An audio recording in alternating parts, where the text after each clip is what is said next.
नमस्कार, स्वागत है आपके अपने चैनल मनी आइडियाज़ में। तो मैं गौरव, कैसे हैं आप सब? आई होप आप लोग बहुत अच्छे होंगे और आप लोग की इन्वेस्टमेंट जर्नी बहुत अच्छे से चल रही होगी। तो जब भी ईवी सेक्टर के बारे में बात होती है तो एक स्टॉक जो है सबके जहन में ज़रूर आता है, ठीक है। उस स्टॉक का नाम है अमारा राजा, ठीक है। अमारा राजा के बारे में आप सभी ने किसी न किसी से सुना होगा कि यार बहुत अच्छा ग्रोथ दे रहा है या बहुत अच्छा ग्रोथ आगे देने वाली ये कंपनी है, ठीक है। इसको लोग अपने पोर्टफोलियो में लॉन्ग लॉन्ग टर्म के लिए होल्ड किए के कर रखे हैं, ठीक है। अभी हाल ही में ये चर्चा में इसलिए है कि हाल ही में इसने करीब करीब एक महीने, मतलब करीब अप्रॉक्स मान लीजिए 15 से 20 दिन के अंदर इसने करीब करीब 33% का रिटर्न दिया है, ठीक है। तो आइए बात करते हैं हमारा राजा के बारे में, इनके कुछ कंपनी के बारे में बात करते हैं, इनके प्रोडक्ट के बारे में बात करते हैं, मार्केटिंग स्ट्रेटजी के बारे में बात करें, इनके क्लाइंट के बारे में बात करते हैं और इनका विज़न पता करते हैं कि ये आगे आने वाले समय में क्या करना चाहते हैं मार्केट में, ठीक है। मार्केट में इनकी स्थिति क्या है, तभी हमको ये क्लियर होगा कि हम इस स्टॉक में लॉन्ग टर्म के लिए इन्वेस्टमेंट कर सकते हैं कि नहीं। और अभी जो ये स्टॉक जिस स्थिति पे है, जिस मार्केट करंट प्राइस है इसका, ठीक है, यहाँ से ये नीचे जाएगा कि यहाँ से ये और ऊपर जाने वाला है, ठीक है। इन सभी चीज़ों पर टॉपिक पे की पॉइंट पे चर्चा किया जाएगा। तो चलते हैं सीधे अपने डैशबोर्ड पे, स्क्रीन पर। तो सबसे पहले अमारा राजा के बारे में बात करते हैं कि ये Amara Raja energy and mobility limited के नाम से BSE NSE पे लिस्टेड है, ठीक है। तो आइए मैं एक बार थोड़ा सा कंपनी को ब्रीफ कराता हूँ और कुछ इनके जो भी की पॉइंट्स हैं, मेजर की पॉइंट्स, वो आप लोग को मैं बताऊँगा, ठीक है। तो देखिए सबसे पहले कि इनका बिज़नेस क्या है, ठीक है। ये मेनली जो है इंडस्ट्रियल और ऑटोमोटिव जो भी इनके बैटरीज़ है ये मैन्युफैक्चर करते हैं, ठीक है। लीड एसिड बैटरीज़ में ये एकदम से राजा हैं अपने सेक्टर में, ठीक है। और ऑटोमोटिव जो सेक्टर है, ठीक है, ऑटोमोटिव सेक्टर में जो बैटरीज़ का काम है, मार्केट में इनका करीब करीब 30% शेयर इन्होंने कैप्चर कर रखा है, ठीक है। तो ये बहुत बड़ा अमाउंट होता है, ठीक है। तो और बाकी इनके जो सप्लाई इंडस्ट्री, इनके माल किस किस इंडस्ट्री में जाते हैं, तो इसमें मेजर जो है इनका आप देख सकते हैं कि टेलीकॉम सर्विस प्रोवाइडर है, टेलीकॉम इक्विपमेंट है, मैन्युफैक्चरिंग और UPS sector, Indian railway and power, oil and gas, ठीक है। इन मेजर सेक्टर में ये अपने जो भी प्रोडक्ट हैं वो सप्लाई करते हैं। तीसरी चीज़ जानते हैं कि इनके मेजर जो क्लाइंट हैं वो कौन है, किस सेक्टर के हैं, ठीक है। तो यहाँ पे आपको डैशबोर्ड पे दिख रहा होगा कि ज़्यादातर मेजर जो इनके कस्टमर हैं वो Ashok Leyland, Ford, Honda, Hyundai, Mahindra, Tata Motors, Maruti Suzuki. तो ऑटोमोटिव से रिलेटेड जितने भी ब्रांड हैं इनके मेजर कस्टमर है। मेजर कस्टमर इस कारण भी है क्योंकि इनका जो 68% रेवेन्यू का जो शेयर है, कि इनका रेवेन्यू जहाँ से आ रहा है उसका 68% जो पार्ट है वो इन्हीं सेक्टर से इनके रेवेन्यू जनरेट होते हैं, ठीक है। तो मेजर जो इनका काम है वो ऑटोमोटिव सेक्टर को बैटरीज प्रोवाइड करना उनकी मैन्युफैक्चरिंग के लिए, ठीक है। और बाकी मेजर की पॉइंट की बात करें तो currently operates 7 manufacturing plants in India, ठीक है। The companies industrial and automotive batteries are exported to over 50 countries across the global, मतलब कि 50 से ज़्यादा 50 से ज़्यादा देशों में ये अपने प्रोडक्ट को एक्सपोर्ट कर रहे हैं, ठीक है। तो ये थे कुछ मेजर पॉइंट्स। आते हैं इनके फंडामेंटल पे बात करते हैं, फंडामेंटल इनके कितने स्ट्रॉन्ग हैं, ठीक है। पहले बात करते हैं इनका क्वार्टरली रिजल्ट पे, ठीक है। तो आप देख सकते हैं नेट प्रॉफिट, मतलब आफ्टर टैक्स जो इनका प्रॉफिट है, ठीक है। इनका आफ्टर टैक्स प्रॉफिट देखेंगे तो कंसिस्टेंटली यहाँ पे बढ़ रहा है, ठीक है। आप अगर 2020, 21 मतलब क्वार्टरली देख रहे हैं तो आपको कंसिस्टेंटली यहाँ पे बढ़ता हुआ नज़र आ रहा है। यहाँ पे थोड़ा सा 1-2 जगह ब्रेक हुआ था, बाकी ये अच्छा रिजल्ट है। और प्रॉफिट एंड लॉस अगर हम एनुअली देखें तो यहाँ पे भी आप देख सकते हैं कंसिस्टेंटली इनका बढ़ता ही जा रहा है, ठीक है। यहाँ पे कहीं भी लॉसेस नहीं नज़र आ रही हैं। बैलेंस शीट कैश फ्लो के बारे में बात करें तो कैश फ्लो इनका अप्रॉक्स आप देख सकते हैं कि 926 करोड़ है, ठीक है। अगर हम प्रॉफिट की बात करें तो 784 और कैश फ्लो 926, मतलब कि ये पॉजिटिव साइंस है, पॉजिटिव साइन है। अगर मतलब कि अप्रॉक्स आसपास ही हैं दोनों, ठीक है।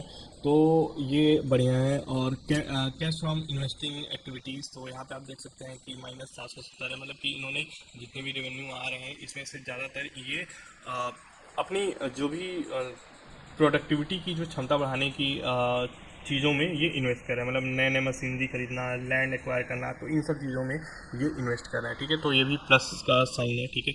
और शेयर होल्डिंग पैटर्न देखें तो यहाँ पे बढ़ ही रहा है, ठीक है, चाहे प्रमोटर्स हों, चाहे DIS हों, ठीक है, चाहे पब्लिक का, इसमें सभी लोग अपना जो है स्टॉक ये बढ़ा रहे हैं, ठीक है। तो फंडामेंटली तो ये स्टॉक बहुत ही स्ट्रॉन्ग है, ठीक है। अब आप टेक्निकल अगर बात करें चार्ट की, ठीक है, तो आप देख सकते हैं करीब करीब 1 साल तक, ठीक है, आप यहाँ पे देख सकते हैं जून जून से लेके यहाँ पे करीब करीब 23 दिसंबर तक, ठीक है, मतलब करीब करीब 6-7 महीने तक ये कंसोलिडेट था मार्केट, ठीक है। यहाँ पे इसने ब्रेकआउट देते ही, ठीक है, ब्रेकआउट इसने जैसे ही दिया यहाँ पे फिर अच्छा खासा मूवमेंट यहाँ पे देखने को मिला, ठीक है।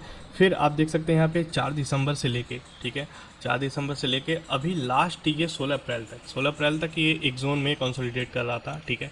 अप एंड डाउन इसमें लगा हुआ था, लेकिन इसने जैसे ही अपने हाई को ब्रेक किया, ठीक है, इसका हाई जो था करीब कुछ दिनों का, कुछ महीनों का 925, तो जैसे ही इसने ब्रेक किया आप देख सकते हैं कि वन वे मोमेंट आया है, मतलब 900 का क्रॉस करते ही ये सीधे सीधे 4 या 5 दिन में, 6 दिन में इसने 1200 टच किया, ठीक है। तो हम मान सकते हैं कि 2 हफ्ते में इसने करीब करीब 30% का रिटर्न दिया है, ठीक है।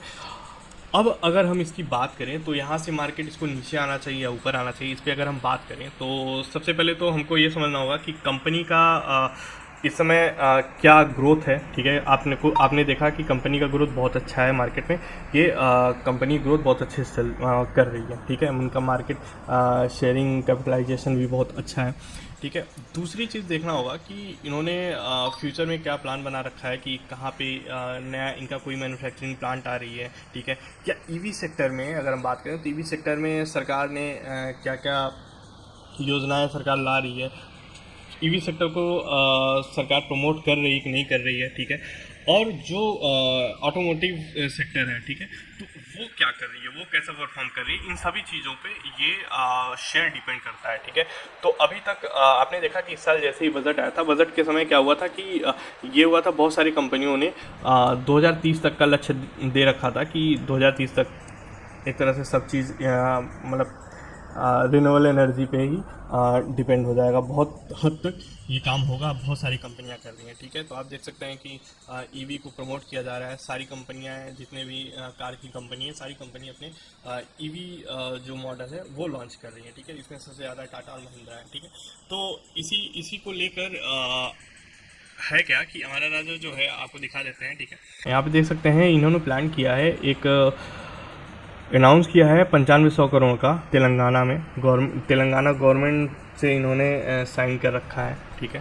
तो यहाँ पे ये एक प्लांट मैन्युफैक्चरिंग प्लांट का, लिथियम बैटरी मैन्युफैक्चरिंग प्लांट का इन्होंने यहाँ पे तेलंगाना में एक प्लान बना रखा है कि यहाँ पे स्टार्ट करेंगे, ठीक है। तो ये इसका मतलब ये है कि यहाँ पे फिर जॉब क्रिएशन होगा, जॉब क्रिएशन के बाद जो दूसरा काम है कि इनके प्रोडक्ट बढ़ेंगे और ये मार्केट में ये और ज़्यादा प्रोडक्ट ला सकेंगे, ठीक है, क्योंकि ईवी सेक्टर बहुत तेज़ी से बढ़ रहा है, ठीक है। और ईवी सेक्टर बढ़ने से जो बैटरीज की है उसकी डिमांड बढ़ रही है मार्केट में, तो उनको फुलफिल करने के लिए ये हमारा राजा बहुत ही तेज़ी से काम आगे कर रहे हैं, ठीक है। तो ये कुछ मेजर पॉइंट्स थे कि इस पर्टिकुलर स्टॉक में, ठीक है, इस स्टॉक में और ऊपर ये तेज़ी देखी जा सकती है, ठीक है। अगर हम बात करें, अगर हम इसको 1 मंथ कर देते हैं, ठीक है, 1 मंथ करते हैं, ठीक है, तो यहाँ पे आप देख सकते हैं कि एक मेजर रेजिस्टेंस का जो एरिया है वो एरिया तक ये आ चुका है मार्केट, ठीक है, ठीक है। तो यहाँ पे ये देखना होगा कि यहाँ से अगर ये नीचे आता है तब तो कुछ दिन तक ये कंसोलिडेट करके नीचे रह सकता है, लेकिन अगर इसको ब्रेक करता है तो एक इसका जो नेक्स्ट टारगेट होगा वो 1400 के लगभग होगा, करीब करीब यहाँ से भी ये स्टॉक करीब करीब 40% तक बढ़ सकता है कुछ ही दिनों में या कुछ ही महीनों में, ठीक है। हो सकता है कि ये अगले 1 साल या 2 साल में ये दुगना हो जाए, क्योंकि जिस हिसाब से ये कंपनी प्रॉफिट करती जा रही है, ग्रोथ करते जा रही है, सेल्स करते जा रही है, इन सब पॉइंट से मुझे नहीं लग रहा है कि ये अब नीचे आने वाला है, ठीक है। इनका कुछ दिन पहले नीचे होने का रीज़न ये था कि इनके कुछ फैक्ट्रीज़ में आग लग गई थी, तो उस न्यूज़ के कारण, उस नुकसान के कारण के शेयर स्टॉक के प्राइस में भी थोड़ा सा करेक्शन आया था, ठीक है। तो अब ऐसा नहीं है, अब इन्होंने बहुत अच्छा ग्रोथ दिया है, और अगर करंट जो गवर्नमेंट अगर रही, ठीक है, अगर इलेक्शन के बाद करंट गवर्नमेंट रही तो इसमें भी तेज़ी देखने को मिल सकती है। तो ये स्टॉक 2024 के लिए बेस्ट स्टॉक है, 2025 के लिए भी बहुत अच्छा स्टॉक है। अगर इसको लॉन्ग टर्म के लिए देखा जाए तो इसमें करीब 50 से 60% की ग्रोथ देखी जा सकती है, ठीक है। तो मेरे पॉइंट ऑफ व्यू से ये बहुत अच्छा स्टॉक है, इसको पोर्टफोलियो में ऐड किया जा सकता है। जिन्होंने ये खरीद के इसमें प्रॉफिट लेके निकल गए होंगे, ठीक है, वो अभी भी इसको ले सकते हैं, क्योंकि पोटेंशियल बहुत अच्छा है, पोटेंशियल बहुत ही बढ़िया है, ये अभी और ऊपर जा सकता है। तो ये रहा आज का जो स्टॉक हमारा कि Amara Raja energy mobility limited, ठीक है। इसमें ज़रूर इन्वेस्टमेंट कीजिएगा, अगर आपके पास फंड है तो पोर्टफोलियो में इसको ऐड जरूर करना चाहिए। ये मेरा एनालिसिस है, ठीक है। इसमें इन्वेस्ट करने से पहले एक बार खुद से आप एनालिसिस कर लीजिएगा, उसके बाद से आप इसमें इन्वेस्ट कीजिए। तो ऐसे ही स्टॉक के बारे में, ऐसे ही स्टॉक के एनालिसिस के बारे में जानने के लिए चैनल को सब्सक्राइब जरूर करिए।